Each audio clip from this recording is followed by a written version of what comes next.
अस्सलाम वालेकुम फैमिली, कैसे आप सब दोस्त। उम्मीद है सब खैरियत से होंगे। मेरा नाम कदस भट्ट है।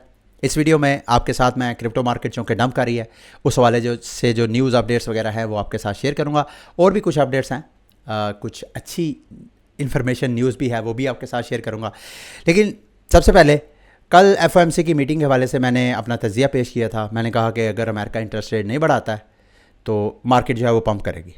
अमेरिका ने इंटरेस्ट रेट तो नहीं बढ़ाया, लेकिन मार्केट पंप करने की बजाय मार्केट डंप कर रही है। आप सोच रहे होंगे, मैं भी सोच रहा था भाई क्या फैक्टर्स हैं, कौन से ऐसे फैक्टर्स हैं जिस वजह से मार्केट जो है वो बैरिश है। सबसे पहले तो एफओएमसी की मीटिंग ही एक सबसे बड़ा फैक्टर है। उस एफओएमसी की मीटिंग में जो जेरेमी पॉल ने स्पीच दी वो थोड़ा कहा जाता है कि अभी भी जो फेड है वो थोड़ा हॉकिश है। ये टेक्निकल ज़बान है जिसमें कहा जाता है कि जो अमेरिका की फेडरेशन है अभी भी वो थोड़ा ऐसे सख्त फैसले लेगी, जिसमें उनकी एक जो स्टेटमेंट है कि भाई अमेरिका हर हाल में अपनी इन्फ्लेशन को 2% की शरह पे लेके आएगा। इस वक्त अमेरिका में महंगाई की जो शरह है 4% के करीब है।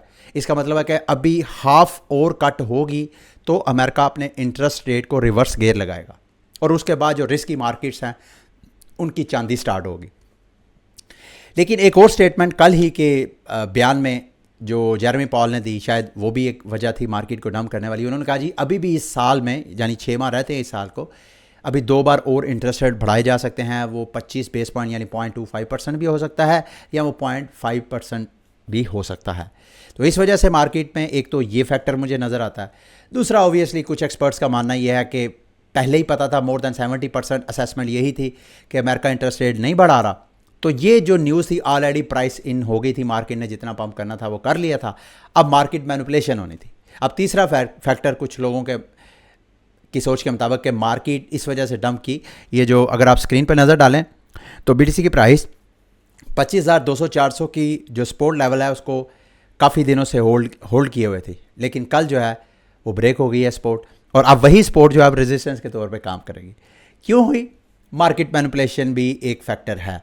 मार्केट मैनिपुलेशन में क्या होता है कि जो सेंट्रलाइज एक्सचेंजेस होते हैं जहाँ पे ट्रेडर्स जो हैं वो इसी तरह के न्यूज़ इवेंट से पहले जो है अपनी ट्रेड्स वगैरह सेट करके बैठे होते हैं, बाय ऑर्डर, सेल ऑर्डर, फिर स्टॉप लॉस वगैरह, और इन सब का रिकॉर्ड, चूँकि ये सेंट्रलाइज एक्सचेंजेस पे सब कुछ हो रहा होता है, उनको सब पता होता है कि किस किस प्राइस पे स्टॉप लॉस है। तो मार्केट मैनिपुलेशन में सेंट्रलाइज एक्सचेंजेस के फैक्टर को मैं तो इग्नोर नहीं करता। कल बल्कि मैं आपको इसी हवाले से कि ट्रेडर्स कैसे न्यूज़ इवेंट पे ट्रेडिंग करके प्रॉफिट टेकिंग करते हैं, कल मैं सोने लगा तो इस दौरान जनाब व्हाट्सएप पे मेरे मोबाइल पे एक मैसेज आया। वकार ज़कात साहब कल अपनी एक लाइव स्ट्रीम कर रहे थे, उसमें उन्होंने अपनी एक डिवाइस के ज़रिए ट्रेडिंग वगैरह ली, तो मेरा बेटा भी साथ बैठा हुआ था। हमने थोड़ी सी वो स्ट्रीम खुद भी देखी।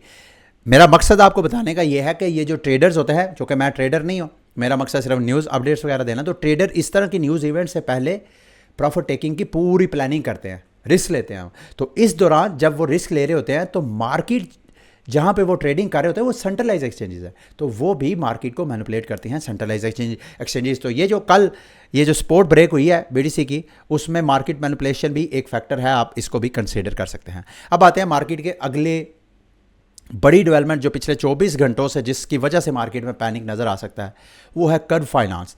कर्व फाइनेंस यूँ समझ लें कि एक तरह से अपनी सर्वाइवल के बिल्कुल, और ये मार्केट का सबसे बड़ा, अगर आप स्टेबल कोइन वाइज देखा जाए तो कर्व फाइनेंस जो है वो किंग है मार्केट में। सबसे ज़्यादा जो टीवीएल है स्टेबल कोइंस का वो कर्व फाइनेंस के पास है, लेकिन वो एक क्राइसिस में है। क्राइसिस में क्यों? अगर आप इसकी प्राइस की तरफ नज़र डालें तो इसकी प्राइस जो है मसलसल डंप आ रही है। इस डंप की वजह से मार्केट में खदशा है कि शायद यहाँ पे एक बड़ा सा भूचाल आ सकता है, जिससे कर्व फाइनेंस का जो प्रोटोकॉल है, उसका सारा जो इकोसिस्टम है वो सारा तबाह हो सकता है। ये कर्व जो CRV होल्डर्स हैं, I am also a holder, मेरे पास भी कर्व फाइनेंस के टोकन्स वगैरह पड़े हुए हैं, लेकिन मैंने उसको सेल नहीं किया, मैंने उसको होल्ड किया हुआ है। होप कर रहा हूँ कि मार्केट की ये जो चीज़ें हैं थोड़ी सी सेटल होंगी।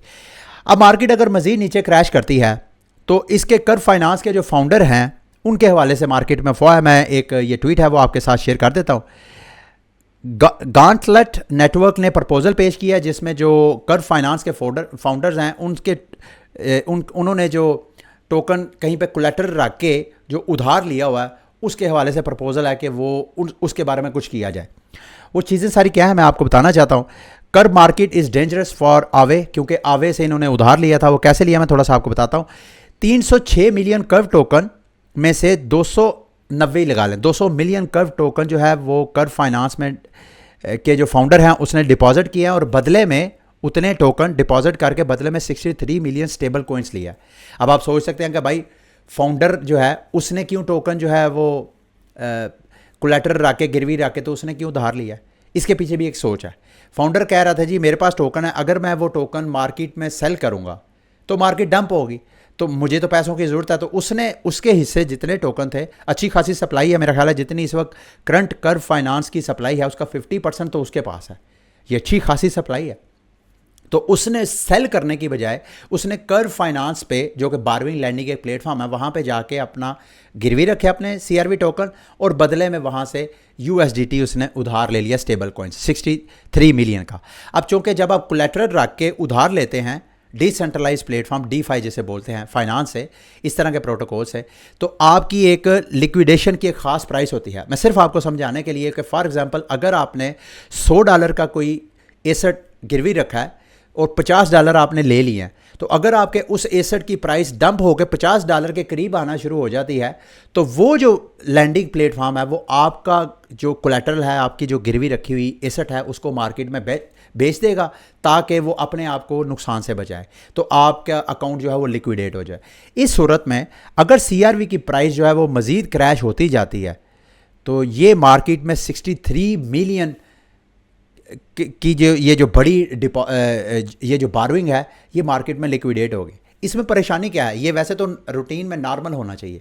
परेशानी ये है कि 63 मिलियन का जब CRV टोकन लिक्विडेट होगा मार्केट में, तो मार्केट में कोई बायर ही नहीं है, तो वो ये जो प्राइस है वो कहाँ तक नीचे जाएगी? मतलब ये 63 मिलियन के ऑर्डर को फिल करने के लिए जो CRV की प्राइस है, जो इस वक्त जब मैं वीडियो रिकॉर्ड कर रहा हूँ तकरीबन 58-59 सेंट के पास है, तो अगर ये लिक्विडेट, अगर फॉर एग्जांपल ये प्रपोजल पेश हो जाती है, अप्रूव हो जाती है, तो फिर ये CRV की प्राइस क्या होगी? और अगर CRV की प्राइस नीचे होगी तो उसका इम्पैक्ट मार्केट के ऊपर, मैं आई एम टेलिंग यू, मेरा अंदाज़ा है जो कि गलत भी हो सकता है, कई मेरे गलत अंदाज़ों की तरह, तो CRV की प्राइस के जो CRV जो होल्डर हैं उनके लिए ये बहुत बुरी न्यूज़ है।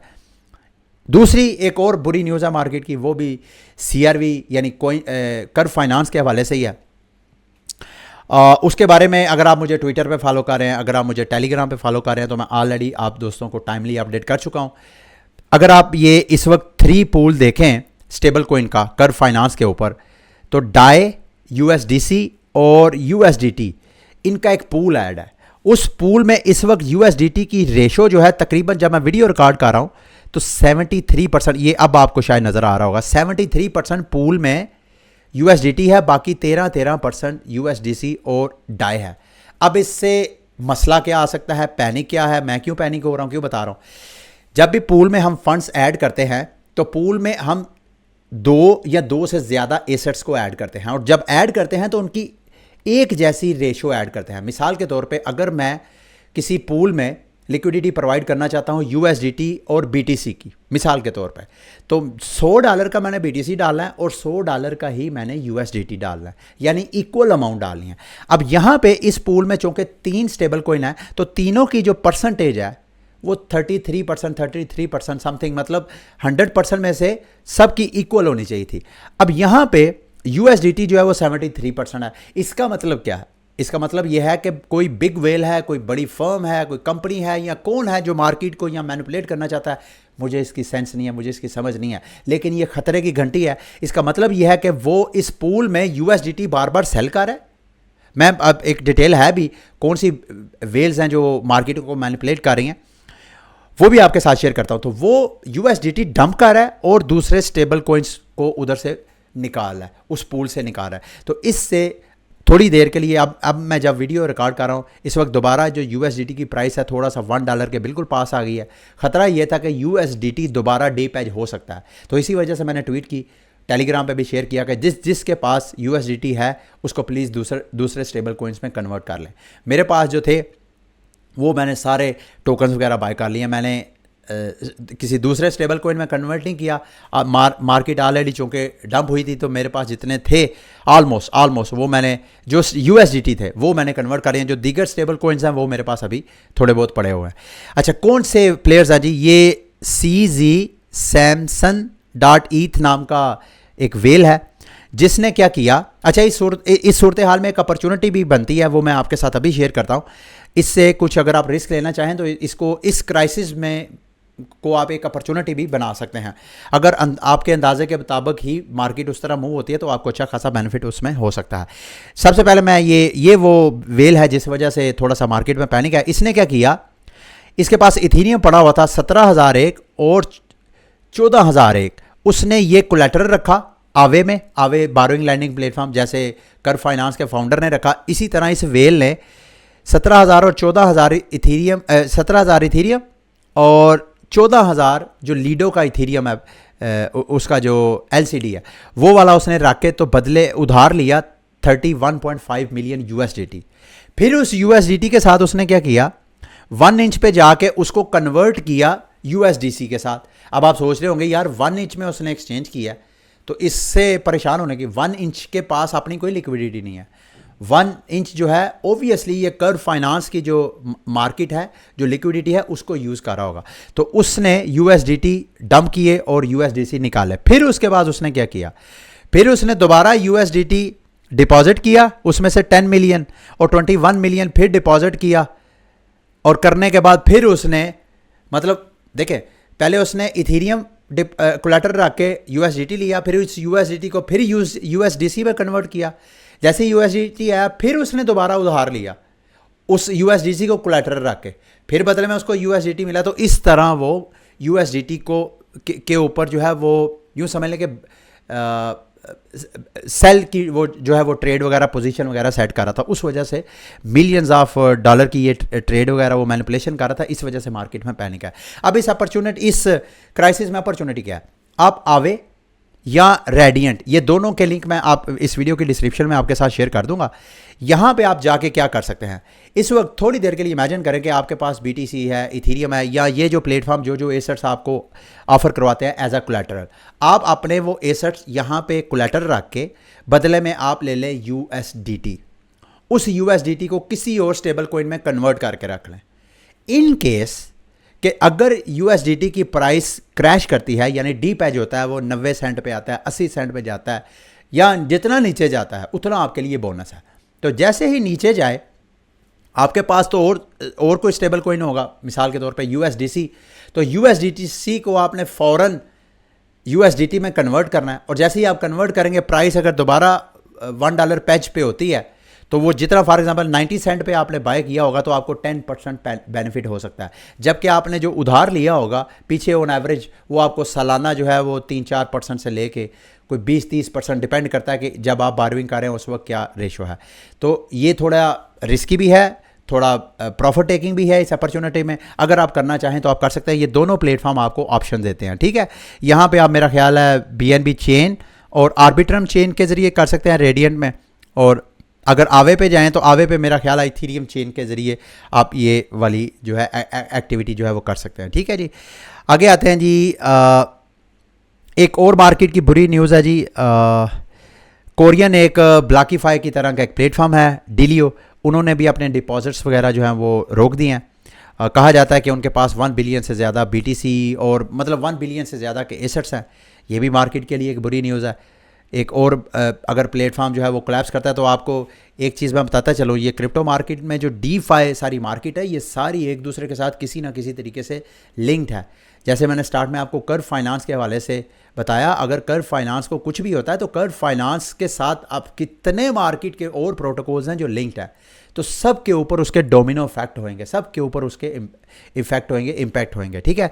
अच्छा, पिछले चंद दिनों से लूना सी की प्राइस जो है, लूना क्लासिक की प्राइस पंप कर रही थी ऑलरेडी। वैसे मैं आपको पहले बता चुका था कि इनकी अपग्रेड होनी है पैरिटी के नाम पे, वो अपग्रेड फाइनली कल हो गई है। तो मैंने आपसे कहा था कि इस न्यूज़ इवेंट के बाद शायद इसकी प्राइस जो है वो डंप करे। जिस बंदे ने नीचे से बाय किया होगा, अब मेरा ख्याल है, मेरी रिकमेंडेशन ये है कि आप उसको यहाँ पे सेल कर सकते हैं, क्योंकि न्यूज़ इवेंट जो है इसका ख़त्म हो चुका है, ठीक है।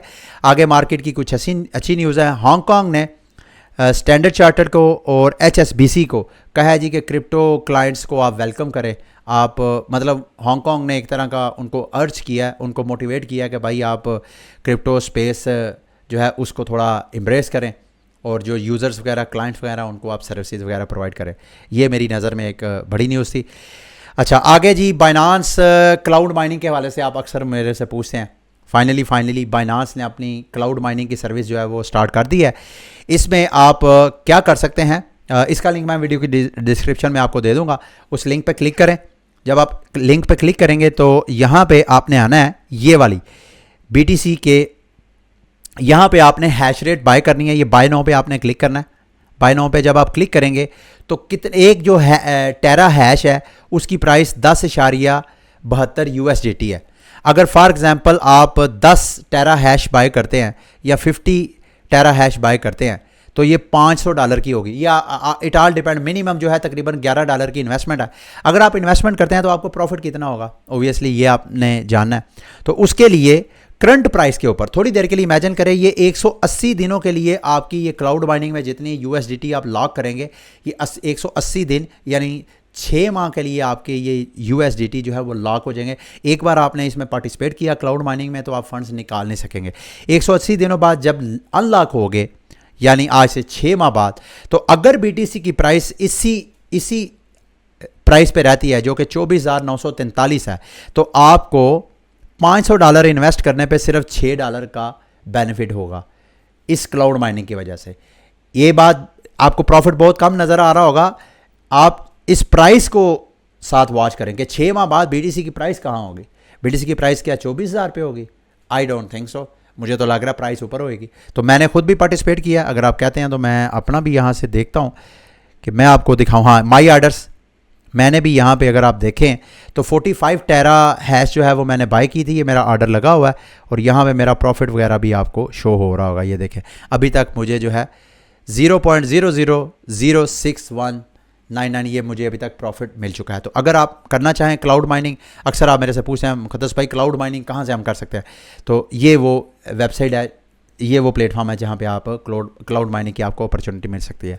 लास्ट में KuCoin के हवाले से मैं दोबारा आपको कहना चाहता हूँ जी कि मेरे पास अभी भी, ये आप स्क्रीन पे देख रहे हैं, 90,000 karate token already 1,10,000 karate token मैं डिस्ट्रीब्यूट कर चुका हूँ। अभी भी 90,000 कराटे टोकन मेरे पास पड़े हुए हैं। अगर आपको कराटे टोकन चाहिए तो मैं 5,000 कराटे टोकन जो है फ्री देता हूँ उन अफराद को जो KuCoin के यूज़र्स हैं। अगर कोशिश करें, अगर आपका अकाउंट नहीं है तो मेरे रेफरल से आप अकाउंट ओपन कर लें। दूसरा, आप मेरे स्टोर पे जाके आप कोई शर्ट बाय करें। ये 2 शराइत अगर पूरी करते हैं तो मैं फिर आपको, मेरे साथ वो मेरी वेबसाइट के ऊपर व्हाट्सएप नंबर हमारा लिखा हुआ है स्टोर का, वहाँ पे आप अपनी डिटेल पुट करें तो आपको मैं 5,000 कराटे टोकन जो है वो दूंगा। ठीक है,